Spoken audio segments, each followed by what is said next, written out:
the fading echoes in the vast expanse of the galaxy. Where stars whispered secrets to one another across the void, the Zorothian Empire had once reigned supreme.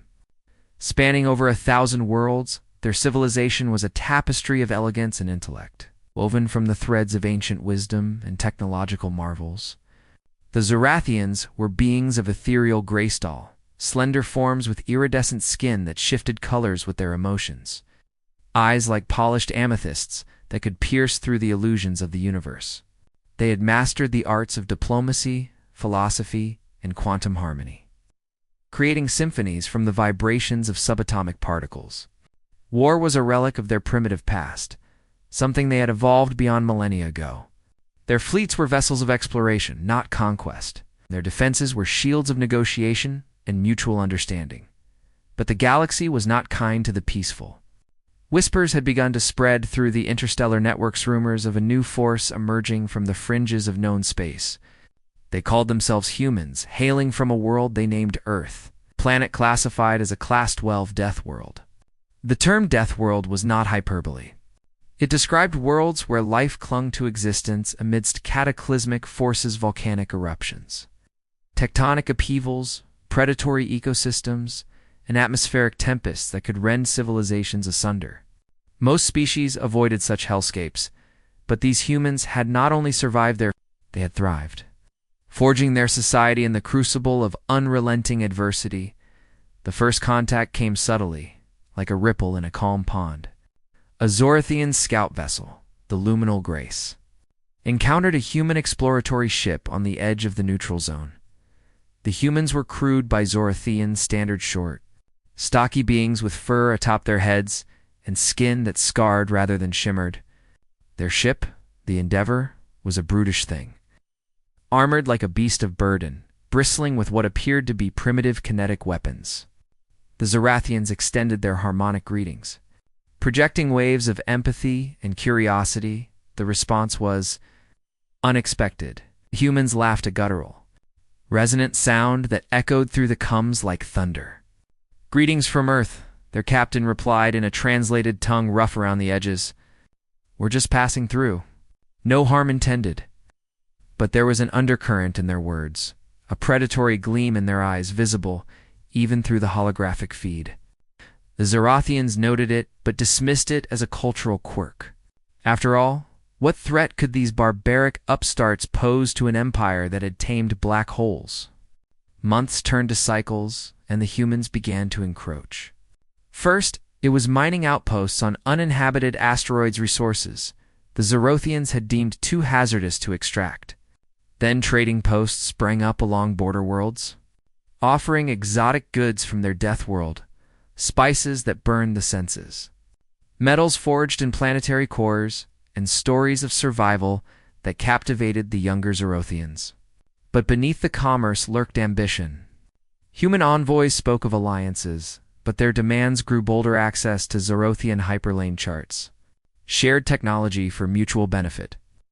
The High Council of Zoroth convened in the Crystal Spire on their homeworld, Zora Prime. Elder Lorana, her skin a serene blue of contemplation, addressed the assembly. "These humans are children of chaos," she intoned, her voice a melody of concern. "Their world has shaped them into warriors, not scholars. We must guide them gently, lest they disrupt the harmony." But not all agreed. Young Visor, a radical thinker with skin flickering red in agitation, argued guidance. "They multiply like voids in a fractured crystal. Their ships outnumber ours in the fringes already. We should fortify our borders." The council opted for peace, sending emissaries laden with gifts of knowledge. The humans accepted, but their eyes hungered for more. The turning point came on the colony world of Elisura, a jewel of bioluminescent forests and tranquil seas. A human fleet arrived unannounced, claiming a miscommunication in territorial claims. When Zorathian diplomats protested, the humans responded with force.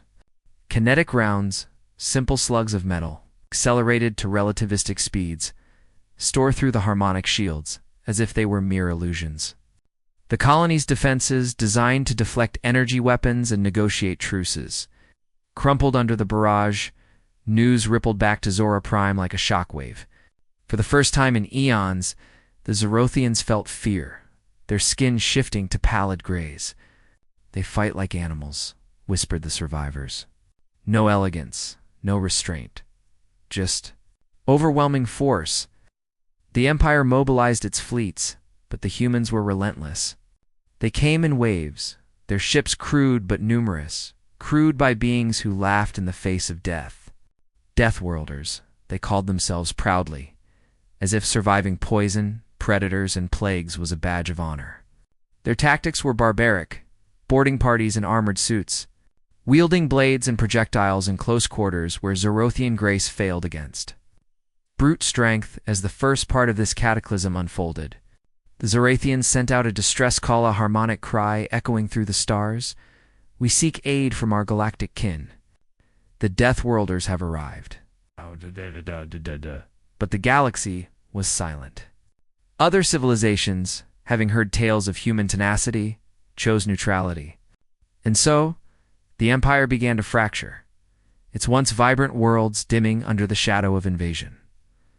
On Zora Prime, in the halls of the Crystal Spire, Elder Lorana gazed at the holographic map. Watching red icons, human advances, SOLO blue Zorathian holdings. "This is not war," she murmured. "This is extinction." Little did she know, the worst was yet to come. Asterisk, the onslaught unleashed. The humans' advance was a storm that no Zorothian model could predict. Their strategies defied logic. Where the Empire expected feints and negotiations, the Deathworlders struck with raw power.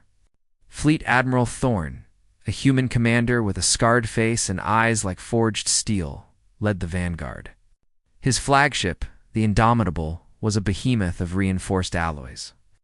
Scarred from battles against Earth's own horrors, meteors, solar flares, and rogue AI uprisings.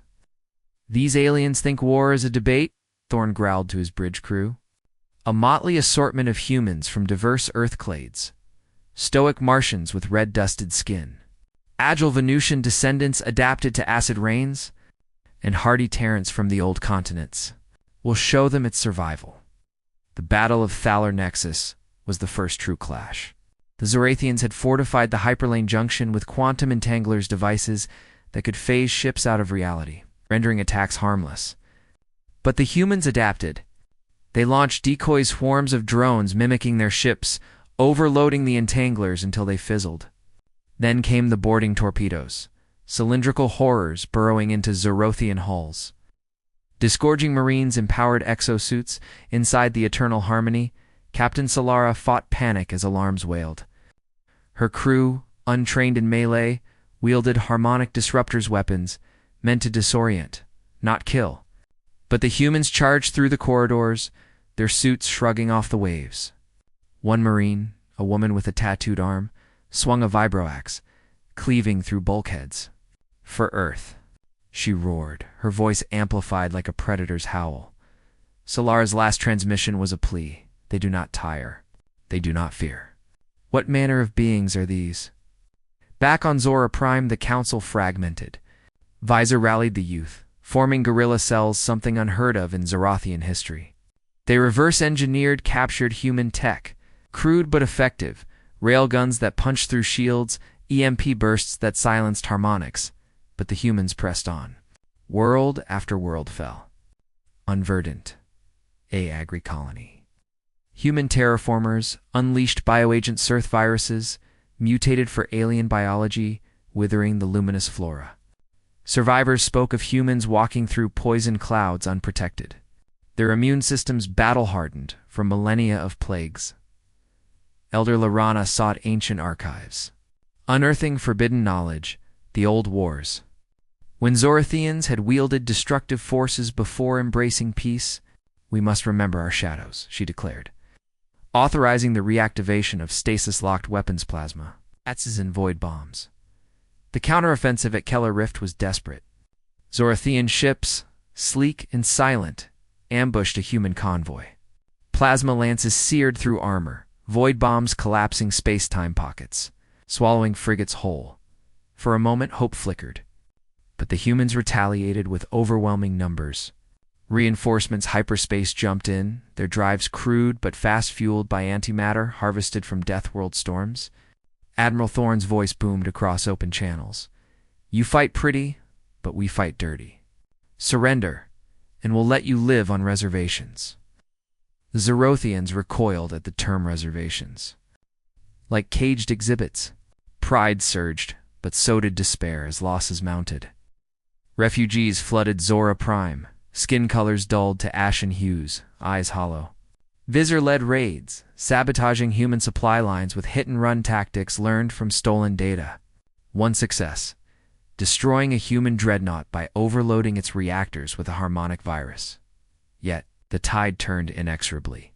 Humans colonized captured worlds, adapting them with terrifying speed-building cities amid ruins, taming ecosystems with fire and steel in the Crystal Spire. Lyrana composed a galactic broadcast. Hear our cry, kin of the stars.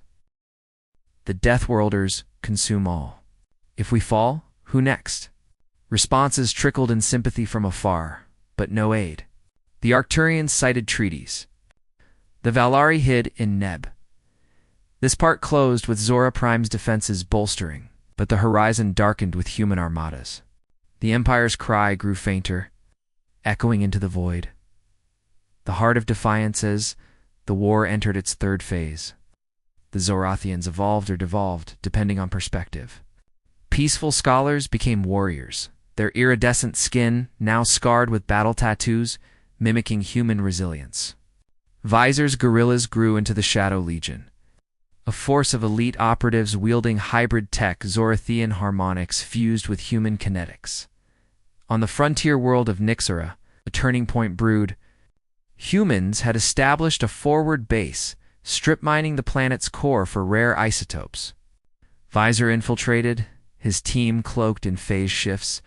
They planted void charges, detonating them in a symphony of destruction. The base erupted, human screams mingling with collapsing structures. Admiral Thorne. Ever the survivor escaped in a shuttle, vowing revenge. These bugs are learning, he admitted to his superiors on Earth's command. But we've got billions more where we came from. Earth's population, hardened by overpopulation wars and climate apocalypses, poured into the conflict. Volunteers signed up by the millions, drawn by promises of new worlds. Their propaganda vids glorified the galactic reclamation, portraying Zorathians as elitist hoarders of resources. Back on Zora Prime, Elder Lyrana delved deeper into forbidden lore. She awakened the ancient Sai constructs from the old wars, dormant for eons. These entities, cold and calculating, optimized defenses, predictive algorithms forecasting human assaults, automated drones swarming like angry insects. The siege of Solara Prime was epic. Human fleets encircled the system, bombarding orbital stations. Zorathian counterfire lit the void plasma arcs, dancing with kinetic barrages. A human carrier, the Titan, breached the lines, launching fighters. But ancient guided interceptors shredded them, turning the battle into a graveyard of debris. For the first time, humans retreated. Cheers echoed through Zorothian halls, skin blooming in vibrant triumph. But victory was Pyrrhic. Casualties mounted. The Empire's population, never vast, dwindled. Humans, with their short lifespans and high birth rates, replenished endlessly. Visor proposed an audacious plan: strike at Earth itself. Their death world is their strength and weakness. If we can unleash its horrors upon them. The Council balked, but desperation won. A stealth fleet, the Phantom Chorus, slipped through hyperlanes. Emerging in Sol System, Earth loomed a blue-green marble scarred by megacities and wastelands. The Zorathians launched biodisruptors, tuned to human physiology. Plagues spread, echoing Earth's own history, but humans adapted. Vaccines rolled out in days, their scientists descendants of pandemic survivors, laughing at the attempt. Counterstrikes hammered the Phantom Chorus, kinetic missiles ripping through holes. Visor's ship crashed on Luna, the barren moon. He emerged, suit intact, facing human marines. In a final stand, he harmonic blasted a squad, but numbers overwhelmed him. Captured, He was interrogated. "Why fight us?" Thorn asked, curious. "Because you take without asking," Visor replied, skin defiant red. Thorn nodded. "That's how we survived our world. Adapt or die." The raid failed, but it bought time. Zora Prime fortified further. Ancient A is weaving a web of defenses, yet human ingenuity pierced through. Spies human augmented with Zorothian tech infiltrated, sabotaging from within. As this part waned, the Empire's core worlds held, but the periphery burned. The cry from the dying civilization grew hoarse. "We stand." But for how long? The final lament, the end came not with a bang, but a relentless grind. Human armadas converged on Zora Prime, a tidal wave of steel and fury. Admiral Thorn's fleet, numbered in the thousands dreadnoughts, carriers, and swarms of fighters each crewed by Deathworlders who viewed death as an old friend. Elder Lorana stood in the crystal spire. Now a command bunker, her skin a muted gray of resignation. The ancients hummed warnings. Probability of survival, 0.003%. Outside, the skies darkened with descending dropships. Zorathian defenses, blazed void shields, absorbing impacts, plasma turrets vaporizing invaders. But humans pressed, landing troops amid the iridescent cities. Street by street, the battle raged. Zorathian civilians, armed for the first time, fought alongside the Shadow Legion. Harmonic grenades, disoriented human squads, but Deathworlders shook it off, their adrenaline-fueled bodies charging forward. Visor, escaped from captivity via a daring rescue, led the final defense. In the Spire's atrium, he faced Thorn in personal combat. Visor's agile strikes danced around the Admiral's brute force. But a lucky shot from Thorn's sidearm felled him as Visor lay dying. Skin fading to black, he whispered, "You win the battle. But the galaxy will remember our cry." Thorn paused, respect in his eyes. "Maybe, but survival isn't about memory. It's about enduring." The spire fell. Lorana activated the last resort, a quantum cascade, collapsing Zora Prime into a singularity, denying it to the conquerors. But humans evacuated in time, watching the world vanish. Scattered Zorathians fled to hidden enclaves, their empire reduced to echoes. The humans claimed victory, integrating remnants into their fold, some Zorathians even adapting. Their grace tempering human ferocity in the aftermath. A final broadcast looped through the stars. "This is the last cry from a dying civilization. The Deathworlders arrived in overwhelming force. Remember us, lest you share our fate." The galaxy listened and trembled.